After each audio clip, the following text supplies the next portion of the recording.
Hola, ¿qué tal? Gracias por acompañarnos en otro video de Tu psicólogo te acompaña.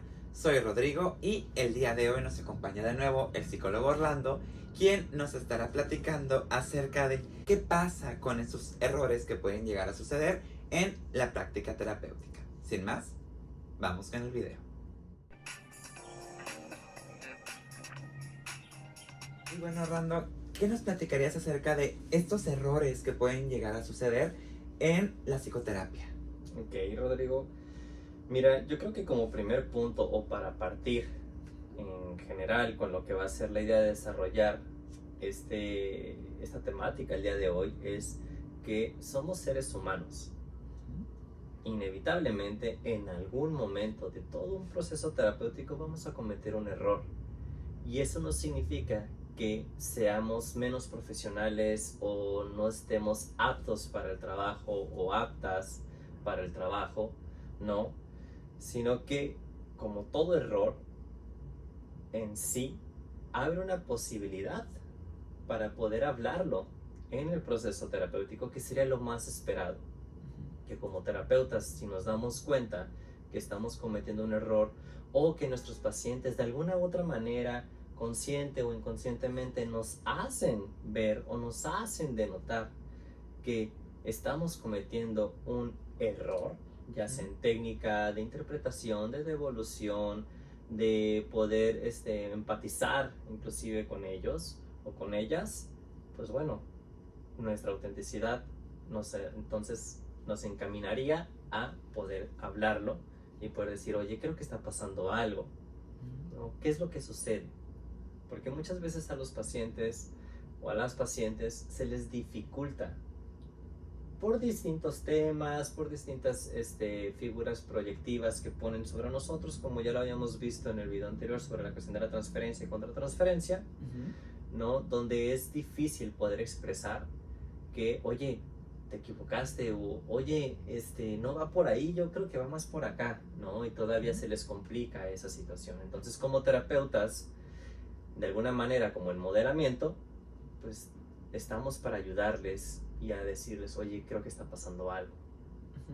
Porque también me pregunto, ¿qué pasa si como terapeutas no permitimos este vínculo, admitir que algo está pasando, no hablar del elefante en la cocina? Pues mira, te lo voy a poner un tanto como con una analogía, ¿no? Si no se habla sobre el elefante en la cocina, es como si de alguna manera llega un pequeño índigo. Yo hago muchas analogías con niños, curiosamente no trabajo con niños, pero hago muchas analogías sobre la vida infantil, ¿no? Llega el niño con la mamá y le dice, oye mamá, ¿por qué está nublado? Y la mamá, no, no está nublado. Pero el niño está viendo que está nublado. Y la mamá, no, no, es que no está nublado, es que tengo la cortina cerrada, por ejemplo, ¿no? Es un ejemplo, una analogía muy burda. Pero el niño identifica que afuera está nublado a pesar de que la cortina está cerrada. Y que sí, parte de la lógica pudiera ser de que por la cortina entra menos luz. Pero el niño de alguna manera identifica que está pasando algo afuera, y si constantemente la mamá le niega que afuera está nublado a pesar de que la cortina está cerrada, entonces hay una distorsión de la realidad. Hay un desconfiar de su propia percepción de lo que sucede internamente y externamente, lo que puede provocar entonces una desconfianza en lo que algunas veces se llama como la voz interior, ¿no? Que suena hasta un tanto muy esquizofrenizante, ¿no? Esta parte de, estoy viendo una realidad, tú vienes y me dices otra, ¿hacia dónde volteo? Lo interno, lo externo, mi voz interna me dice una cosa, mi voz que está allá afuera en la que confío me dice otra. ¿Qué pasa aquí, no? Claro, y esa parte de alguna u otra manera llega a ser muy enloquecedora, ¿no? Es como decir, bueno, es que yo creo que está pasando esto, pero me están diciendo que no, pero tengo la sensación de que sí, pero entonces, ¿qué hago? Y ahí empieza lo que es una distorsión y una dificultad para poderse apegar a figuras seguras.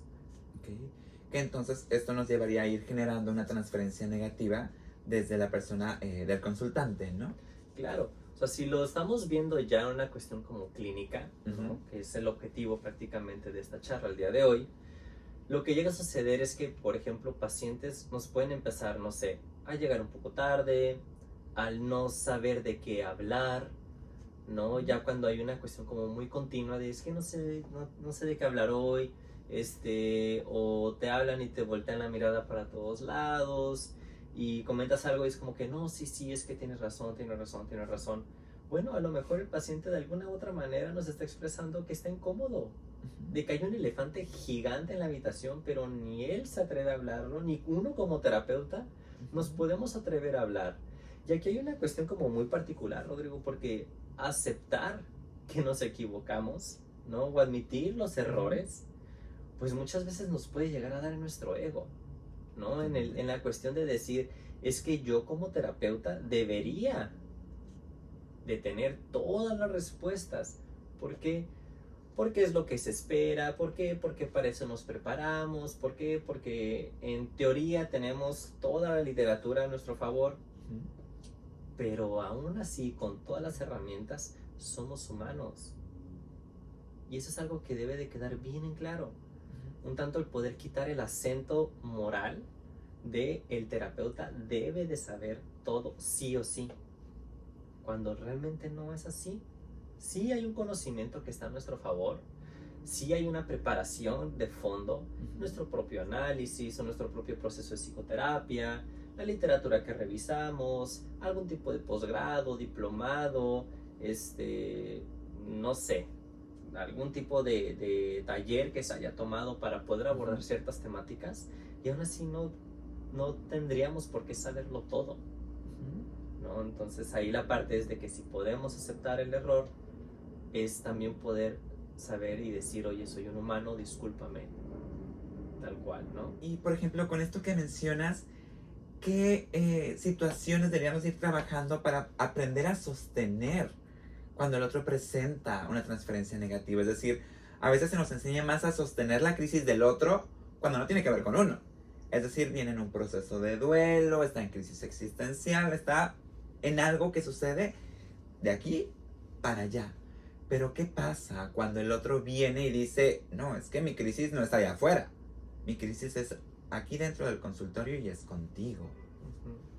Bueno, aquí toca dos puntos como muy interesantes, ¿no? La primera es nuestro propio proceso de psicoterapia. ¿Por qué y para qué? ¿Por qué sirve el proceso de psicoterapia? Bueno, porque somos humanos. En algún momento hemos tenido situaciones que han sido conflictivas, que hemos sabido hasta cierto punto sobrellevar, o que hemos desarrollado ciertas herramientas que nos hacen no pensar en ello. ¿Para qué sirve? Sirve para mejorar, sirve para sentirnos mejor, sirve para que desarrollemos nuevas herramientas más funcionales para nuestro estilo de vida y sobre todo para el tipo de trabajo que vamos a desarrollar. Pero también sirve para poder sostenernos a nosotros y a nuestros pacientes en momentos muy críticos como este. Porque, ¿qué pasa cuando el paciente llega y te dice, oye Rodrigo, tengo una situación y es contigo? Pues en ese momento se destapan o se pueden despertar múltiples sensaciones personales, como que temor a que abandone el proceso, como rechazo de nuestra imagen profesional, como la cuestión de decir, sí, pues no soy perfecto. Y no lo somos. Y aquí la cuestión es poder decir, ok, calma. No vamos a depositar nuestra angustia en la angustia del paciente, rechazando la idea de decir, no, es que no es conmigo, es que es, no sé, supongamos desde una vista un tanto ortodoxa del psicoanálisis, sale que no es que esté mal, cada quien maneja un modelo de trabajo muy diferente, ¿no? El decir, no, es que de seguro es por una imagen proyectada, bla, bla, pero, oye, desde esta línea o una perspectiva un poco más contemporánea, más relacional, es decir, pues también influyes, también estás en el juego, también estás en el tablero de mesa. Y ahí es la parte del poder sostener y decir, va, es un momento de tensión, es un momento donde se puede crear algo que lo van a descubrir de la mano del paciente, del poder decir, ok, no sé, fulanito, fulanita, dime qué pasa, qué sucede, qué es lo que de alguna manera te hizo molestar o te sientes en crisis dentro del espacio terapéutico. ¿Qué ha pasado en nuestro vínculo? ¿Por qué? Porque al final del día, si mantenemos como una postura de sabelo todo, sabelo toda, de la cuestión terapéutica, pues al final ya estamos siendo bien hipócritas. ¿Por qué? Porque realmente no vamos a llegar a conocerlo todo. Realmente una imagen propia no termina de ser construida mientras estemos vivas o vivos. O sea, es prácticamente imposible construirse aún estando vivas porque siempre estamos en constante movimiento. Y el saber que estamos en constante movimiento nos devuelve la idea de que somos seres humanos. Entonces, si mantenemos una hipocresía profesional de decir, no, yo lo sé todo, yo debo de tener todas las respuestas, yo no me equivoco, pues entonces lo único que vamos a perpetuar es que el elefante siga creciendo dentro de la habitación. Y de alguna manera podemos llegar a representar, ahora sí, de la dinámica que el paciente o la paciente está acostumbrada a tener, donde, como en la analogía que te hice hace unos minutos atrás, la cuestión de decir, pues mamá me está diciendo que no está nublado, pero yo veo que está nublado. Y entonces eso se empieza a convertir un tanto enloquecedor.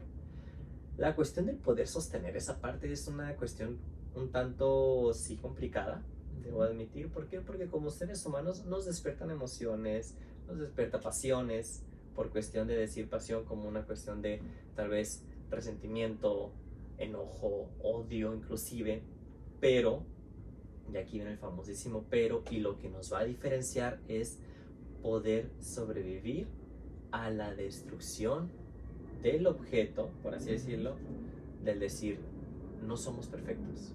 Y como ser imperfecto, aquí estoy dispuesto y disponible a poder hablar y a poder buscar una solución y una reparación de nuestro vínculo.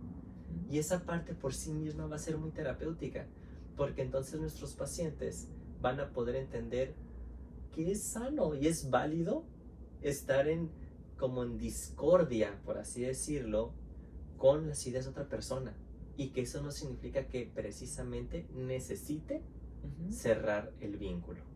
Claro que esto enlaza, por ejemplo, con qué pasa con de repente esos consultantes que, es que, ¿qué sucedió aquí? No, es que no quise conversarlo. ¿Qué pasa? Es que a lo mejor si hay un problema, la relación termina. Bueno, también es enseñarle que a través de presentar los problemas, los conflictos de la relación terapéutica y seguir y sostenerla, integrarla, afuera puede pasar lo mismo. Es decir, una pelea no implica una guerra. Una pelea no implica la finalización de la relación.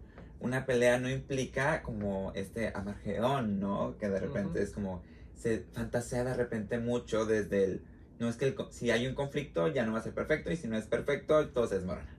Exacto. Y aquí la cuestión es de, bueno, no somos perfectos y por ende no se va a desmoronar.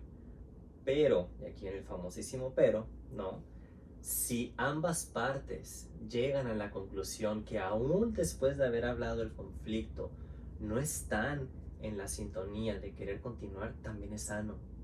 ¿Por qué? Porque si se habla, pero el paciente o el consultante o la consultante ya no desea estar en proceso de psicoterapia, ¿por qué? Porque tal vez se dijo una intervención o una devolución como en un tono agresivo, fuimos muy fuertes con la devolución, o no era el momento de decirle, la consultante está herida y no puede sobrellevar la herida.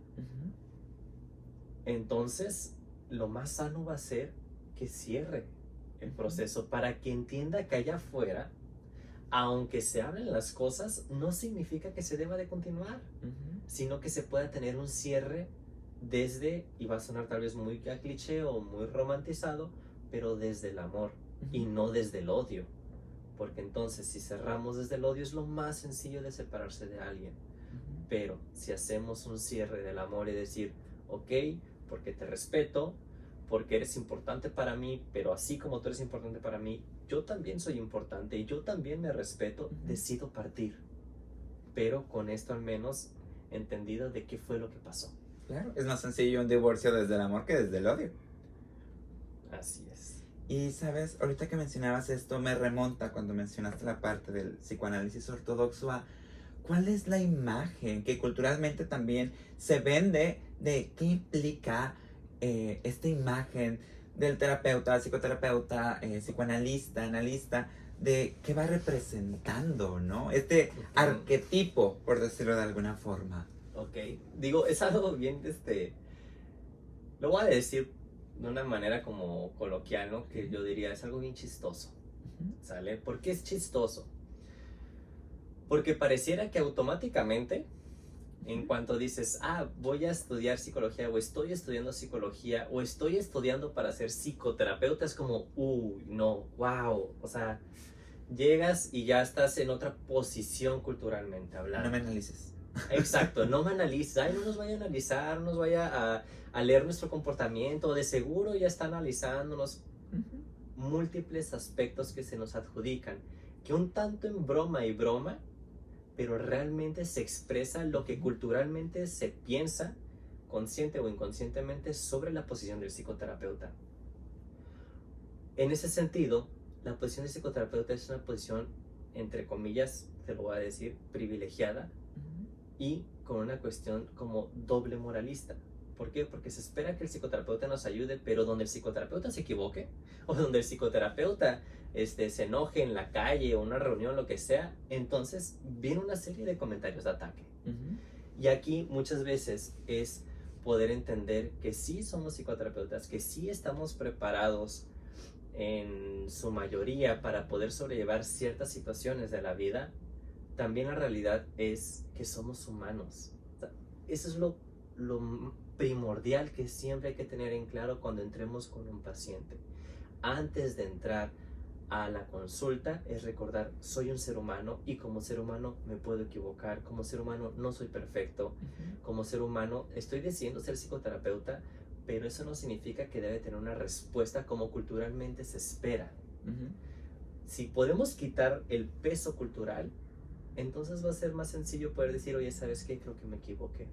Claro, porque incluso esto suena como a veces el chiste o el meme de, estoy presentando una emoción no tan agradable, entré en alguna situación del estado de ánimo, depresión, ansiedad, ¿cómo? Lee tus apuntes. Exacto. Y es como, a ver, espera, soy persona, o sea, no se trata de solo la inteligencia racional, o sea, también tengo vivencias a nivel emocional que a veces van a ser un impedimento, que a lo mejor tengo diferentes recursos que me permiten salir a lo mejor de ello más rápido, pero eso no implica que no entre. A lo mejor el túnel no fue eterno, pero no quita que haya sido un pequeño espacio donde tuve que meterme en el túnel para vivir mi propia experiencia. Exacto, o sea, creo que la parte como de los memes culturalmente hablando es mucho puesto el pensamiento, ¿no? En un tono de broma, pero como una exigencia de cierto sentido. Es como si pensáramos o hiciéramos la equiparación burda de que un cardiólogo o una cardióloga no pueda tener un ataque cardíaco porque, pues, oye, pues eres cardiólogo, o sea, revisa tus apuntes y haz lo que en teoría te ayudaría a no tener un ataque cardíaco, ¿no? Y como psicólogos es prácticamente lo mismo.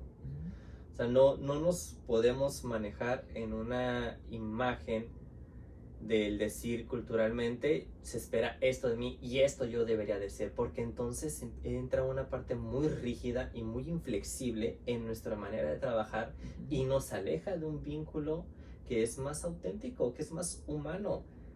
O sea, ahorita la verdad no recuerdo el autor, pero hay una frase que me encanta que más o menos va así, lo voy a parafrasear, discúlpenme si alguien sabe el autor, lo agradecería muchísimo que lo ponga en los comentarios, ¿no? Pero antes de tocar otra alma humana hay que recordar que somos humanos. Y es una manera de poder acompañar muy distinta a que si entramos con todo el estigma psicosocial que se nos impone como psicoterapeutas. Claro, que es esta parte, creo que comentaba Jung, por ejemplo, antes de dominar todas las técnicas, aprender todas las teorías, pues también reconocer nuestra humanidad. Digo, también parafraseo, la frase como tal nunca me la recuerdo textualmente, pero es esta parte de ser otro humano que contacta con otro humano, lejos de la teoría, lejos de que si bien nos da un sustento de trabajo, al fin y al cabo, hay veces que también es, a ver, la teoría también me habla de humanizarme, paradójicamente, ¿no? Entonces es como el de ver que la teoría y la humanidad no están peleadas, sino por el contrario, se van desarrollando en conjunto, pues nos permite bajar un tanto de este ideal terapéutico a esta realidad terapéutica, ¿no? Claro, y que mira, este punto lo voy a ligar bastante con lo que es el proceso de psicoterapia personal, ¿no? En los tiempos de Freud, o cuando se desarrolló la idea del psicoanálisis, había análisis didácticos, ¿no? ¿Qué era un análisis didáctico? Era como mediante un proceso de análisis corto, porque realmente era bastante corto, de unos 6 meses, año y medio a lo mucho, aprendían la técnica. Y entonces los que salían de ese análisis didáctico iban con sus pacientes y los analizaban. No es que estuviera mal en esos tiempos, porque era como la manera que Freud de alguna forma había descubierto que podía ser un canal muy viable para poder empezar a tener como pacientes vistos desde un enfoque psicoanalítico, pero hoy por hoy es muy importante tener en mente que el proceso de psicoterapia personal, sea cual sea la corriente que vayan a trabajar, sea cual sea la corriente con la que se sientan cómodos en sus propios aspectos como pacientes, como consultantes, como personas, ¿no? Que no precisamente es como algo, ¿cómo te lo puedo decir? Como opcional, siempre va a ser opcional, pero si nos dedicamos a la parte clínica como psicoterapeutas, es de suma importancia de que sí o sí estemos en un proceso de psicoterapia, de la misma línea que estamos trabajando. ¿Por qué? Porque entonces luego llegan pacientes, ¿no? O un tanto, llegan situaciones donde los pacientes están como más tiempo en un proceso de psicoterapia de lo que uno mismo ha estado. Y aquí es bien paradójico. ¿Por qué? Porque el paciente solamente va a llegar tan lejos como uno mismo se ha atrevido a llegar en su propio ser. Claro, porque al final del día, cuando toque un tema que no está trabajado de este lado, ¿cómo le puedo acompañar a trabajar lo del suyo? Sería muy incongruente, muy hipócrita. Claro, o sea, y ahí es la parte como de la hipocresía profesional, o sea, decir, no, sí, vamos a acompañarlo y todo.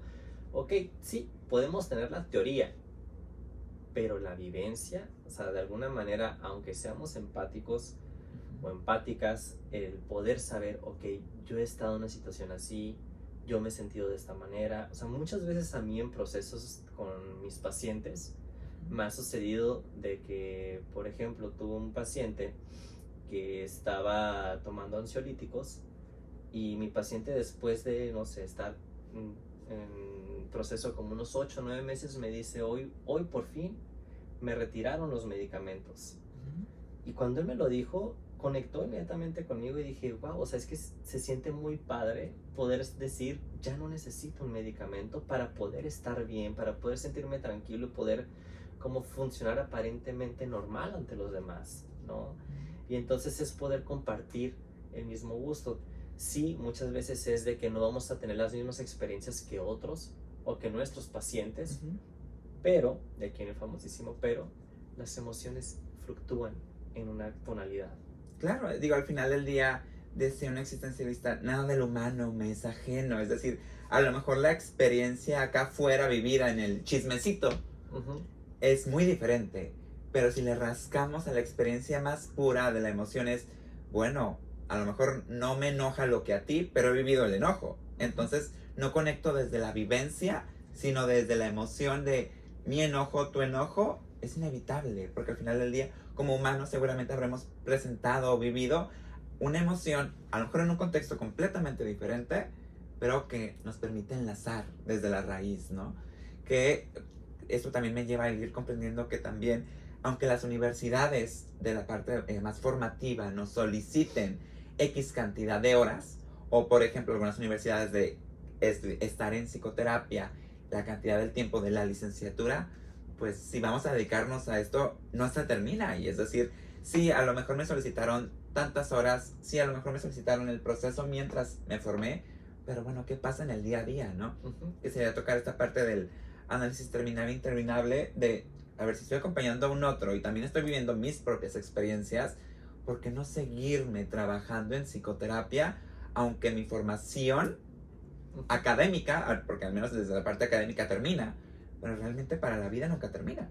Es decir, Claro. seguimos formándonos 24/7. Yo creo que incluso leemos más de egresados y incluso ya sea de la licenciatura o de la maestría que a veces dentro de la misma, ¿no? Por lo mismo de, pues, tengo que leer más y leer más y leer más porque, pues, es un camino que nunca acaba. Claro, y esta parte como del análisis terminable o interminable, ¿no? Que de alguna manera desde la línea de trabajo en la que yo estoy posicionado, que es la cuestión como del psicoanálisis, un psicoanálisis más relacional, pues bueno, podemos decir, bueno, es que el psicoanálisis son muchos años y todo. Sí, la realidad es que sí, ¿no? Pero aquí hay una cuestión como bien interesante, o sea, con nuestros pacientes, y digo, consultantes, ¿no? Desde la línea de la que tú trabajas, Rodrigo, es de que en algún momento ellos puedan partir a la vida, que la vida misma es el proceso de psicoterapia más importante y más vívido que existe, vaya la redundancia. Y también de la mano de nosotros como psicoterapeutas del poder decir, ok, voy a ir a un proceso de psicoterapia de mi misma línea. ¿Por qué? Porque si al día de mañana llega un paciente, te lo voy a poner hipotéticamente hablando, ¿no? Te llega una consultante de unos, no sé, 52 años de edad, ¿no? Y tú dices, chale, pues como que tiene la edad de mi mamá ahorita, ¿no? Y como que te traigo unos temas ahí con mi mamá, como que no están como que muy cómodos, ¿no? Y entonces lo que se puede estar jugando con esa consultante es que la estés tratando como tratas a tu figura interna. Porque al final del día lo que sucede dentro del consultorio con nuestros pacientes, nuestros consultantes, no es que nada más el paciente pone sus objetos sobre la mesa y dice, bueno, vamos a jugar con ellos.